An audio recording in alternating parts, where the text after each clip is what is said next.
Hello students, welcome to super 30 academy. आजचा आपला subject आहे केमिस्ट्री. ऑब्वियसली टॉपिकचं नाव आहे सम बेसिक कॉन्सेप्ट्स. लास्ट व्हिडिओजमध्ये आपण काही बेसिक कॉन्सेप्ट्स या टॉपिकमधल्या डिस्कस केल्या. आजही काही बेसिक कॉन्सेप्टच डिस्कस करणार आहे आणि थोड्या नवीन कॉन्सेप्ट पण आज आपण शिकणार आहे. आजचा आपला पहिलाच पॉईंट आहे दॅट इज युनिट किंवा युनिट्स. युनिट म्हणजे काय डिफाईन करणार, तर ॲक्च्युली फिजिक्समध्ये तुम्ही बघितलं आहे की युनिट म्हणजे काय, पण आपण आपल्यामध्ये जेवढं गरजेचं आहे तेवढंच बघणार आहोत. युनिट म्हणजे आपण तरी असं सांगतो की it is an arbitrarily decided and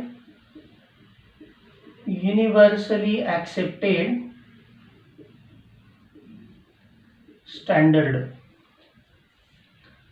आर्बिटरीली decided म्हणजे काय, तर सगळ्यांच्या मतानं ठरलेला आणि सगळ्यांनी ॲक्सेप्ट केलेल्या स्टँडर्डला आपण काय म्हणतो, युनिट असं म्हणतो.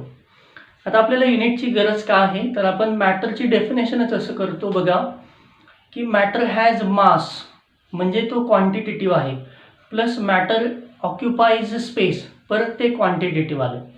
म्हणजे मॅटरच क्वांटिटेटिव्ह असल्यामुळं आपल्याला मॅटरला जर त्याची क्वांटिटी जर आपल्याला मोजायची असेल तर ती मोजलेली क्वांटिटी एक्सप्रेस करण्यासाठी आपल्याला युनिटची गरज लागते. फॉर एक्झाम्पल, समजा मी जर दुकानामध्ये गेलो आणि नुसती साखर द्या असं म्हटलो तर दुकानदार मला पहिला प्रश्न विचारणार की किती साखर पाहिजे, 1 किलो पाहिजे, 2 किलो पाहिजे, 5 किलो पाहिजे. मला पुढं ते सांगायला पाहिजे. साखर हा माझा मॅटर झाला किंवा सबस्टन्स झाला. तो सबस्टन्स किती अमाऊंटमध्ये पाहिजे हे मला सांगणं गरजेचं आहे. मी दुकानामध्ये जाऊन जर म्हटलं दूध द्या तर तो मला असं म्हणणार की किती लिटर हवा आहे, 1 लिटर हवा आहे, हाफ लिटर हवा आहे. म्हणजे तुम्ही एखादा सबस्टन्स ज्यावेळी एक्सप्रेस करता किंवा एखादी फंडामेंटल क्वांटिटी एक्सप्रेस करता त्यावेळी त्याला पुढे युनिटची गरज आहे. मी जर 1 दूध द्या म्हटलं तर दुकानदाराच्या लक्षात येणार नाही 1 दूध म्हणजे 1 दूध पिशवी पाहिजे का 1 लिटर पाहिजे का आणखीन काय पाहिजे हे लक्षात येणार नाही. म्हणून एखादी क्वांटिटी एक्सप्रेस करण्यासाठी लागणाऱ्या युनिव्हर्सली ॲक्सेप्टेड आणि आर्बिटरीली डिसाइडेड स्टँडर्डला आपण म्हणणार आहे युनिट. आपल्याला 7 फंडामेंटल युनिट्स माहीत आहेत, तीच आपण इथं मेन्शन करणार आहोत. इथं आपण म्हणूया की फंडामेंटल क्वांटिटी म्हणजेच आपलं हे कोणती क्वांटिटी आहे ती. त्याच्यानंतर इथं म्हणूया रिप्रेझेंटेशन.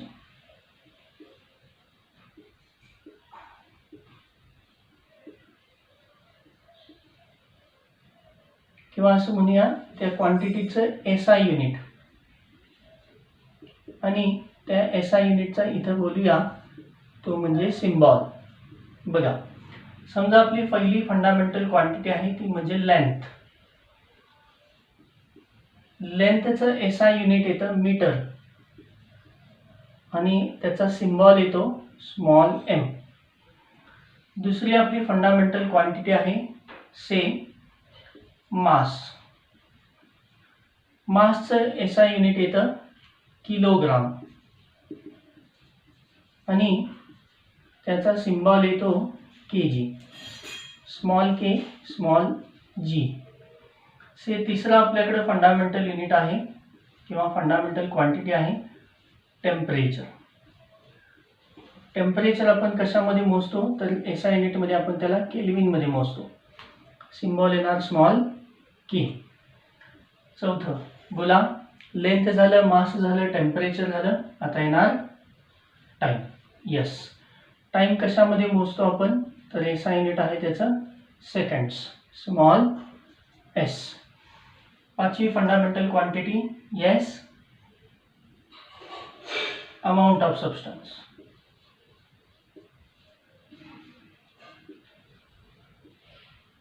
जर आपल्याला सबस्टन्सचा अमाऊंट सांगायचा असेल तर आपण तो SI युनिट काय आहे त्याचं मोल आहे आणि मग त्याचं जे सिम्बॉल आहे तो येतो small m small o small l. त्याच्यानंतर 6वी फंडामेंटल क्वांटिटी येते, that is electric current.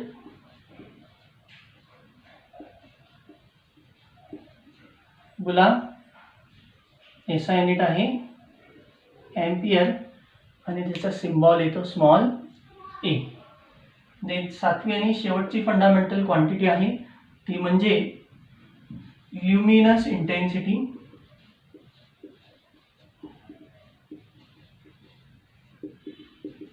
Yes, आपण कशामध्ये मोजतो सांगा? आपण ल्युमिनस इंटेन्सिटी, एसआय युनिट आहे कॅन्डेला आणि त्याचा सिम्बॉल आहे small C small D. Symbol कसा रिप्रेझेंट करायचा, एखाद्या सायंटिस्टचं नाव असेल तर ते कसं रिप्रेझेंट करायचं, या सगळ्या गोष्टी तुम्हाला फिजिक्समध्ये होतील किंवा झाल्याही असतील. माझं काम फक्त आपल्याला जे केमिस्ट्रीमध्ये युनिट्स लागतात त्यांचं तुम्हाला फक्त इंट्रोडक्शन करून देणं एवढेच आहे. हे झाले 7 फंडामेंटल युनिट्स. त्यानंतर आपल्याला 2 सप्लिमेंटरी युनिट पण माहीत आहेत, अँगल, त्यानंतर सॉलिड अँगल, एक रॅडियनमध्ये असतो, दुसरा स्टी रॅडियनमध्ये असतो. ठीक आहे, आपण 5 फंडामेंटल क्वांटिटी 5 अशा क्वांटिटीबद्दल बोलणार आहे की ज्या क्वांटिटी आपल्याला केमिस्ट्रीमध्ये सारख्या लागतात. एक ते म्हणजे मास. आपल्याला केमिस्ट्रीमध्ये मास एक सारखं लागतं. ऑब्वियसली मासचं युनिट, एसआय युनिट काय आहे? केजी. सीजीएस युनिट म्हटलं तर तुम्ही ग्राममध्ये सुद्धा घेऊ शकता, बरोबर. देन मास म्हणजे काय रे? Amount of matter present in the substance is nothing but mass. एखाद्या सबस्टन्समध्ये मॅटर किती आहे हे सांगणे म्हणजे ॲक्च्युली मास. मासबद्दल एक गोष्ट व्हेरी इम्पॉर्टंट नोट करूया बघा, that is mass is more fundamental किंवा मोस्ट फंडामेंटल दॅन वेट. तुम्हाला 10th मध्ये ग्रॅव्हिटेशनमध्ये झालंय मास आणि वेटमधला डिफरन्स. मी त्यात फार आतमध्ये जात नाही, फिजिक्सचा विषय आहे तो. आपल्याला तरी एवढं माहीत असावं कारण ऑब्जेक्टिव्हला येऊ शकतं की which is more fundamental, that mass is more fundamental than weight. दुसरं आपल्याला आणखीन एक क्वांटिटी लागते ती म्हणजे लेंथ. तुम्ही 10th मध्ये बघितलंय की ॲटमच्या बाबतीत ॲटॉमिक रेडियस, आयनिक रेडियस किंवा बॉन्ड लेंथ या गोष्टी आपल्याला कन्सिडर कराव्या लागतात. त्यामुळे आपल्याला लेंथ एक लागते. लेंथचं युनिट आहे ऑब्वियसली मीटर, हे त्याचं एसआय युनिट आहे. या व्यतिरिक्त लेंथची बरीच युनिट आहेत. मीटर येतं, सेंटीमीटर येतं, मिलीमीटर येतो, अँगस्ट्रॉम येतो, नॅनोमीटर येतो, त्यानंतर पिकोमीटरसुद्धा येतो, etcetera. These are different units. आपली जी DPP असेल त्यामध्ये यांची कन्व्हर्जन्स असणार आहेत. अपेक्षा एवढीच आहे की तुम्हाला ते माहीत असावं, कारण आपल्याला 11th मध्ये एक चॅप्टर आहे स्ट्रक्चर ऑफ ॲटम, त्यामध्ये आपल्याला रेडियस वगैरे काढावा लागतो. ॲटमचा रेडियस अँगस्ट्रॉममध्ये किंवा जनरली पिकोमीटरमध्ये दिलेला असतो किंवा नॅनोमीटरमध्ये, ते आपल्याला कॅल्क्युलेट करायचं असतं, म्हणून हे DPP मध्ये असेल. देन आणखीन तिसरं आपण काय मोजू शकतो, तर आपण मोजू शकतो व्हॉल्यूम. बघा, व्हॉल्यूम म्हणजे काय रे? तर the 3 dimensional space occupied by object is nothing but volume. व्हॉल्यूमचं एसआय युनिट येतं ऑब्वियसली लिटर. त्याचे आणखीन पण युनिट आहेत, से मिलीलिटर, से cm³ किंवा cc etcetera. These are units of volume. मग चौथी क्वांटिटी एक आपण आहे जी आपल्याला लागते सारखी, दॅट इज डेन्सिटी. आपल्याला माहीत आहे डेन्सिटी म्हणजे मास अपॉन व्हॉल्यूम, मास पर युनिट व्हॉल्यूम. म्हणून डेन्सिटीचं एसआय युनिट कसं येतं सांगा? मास पर युनिट व्हॉल्यूम म्हणजे kg पर लिटर.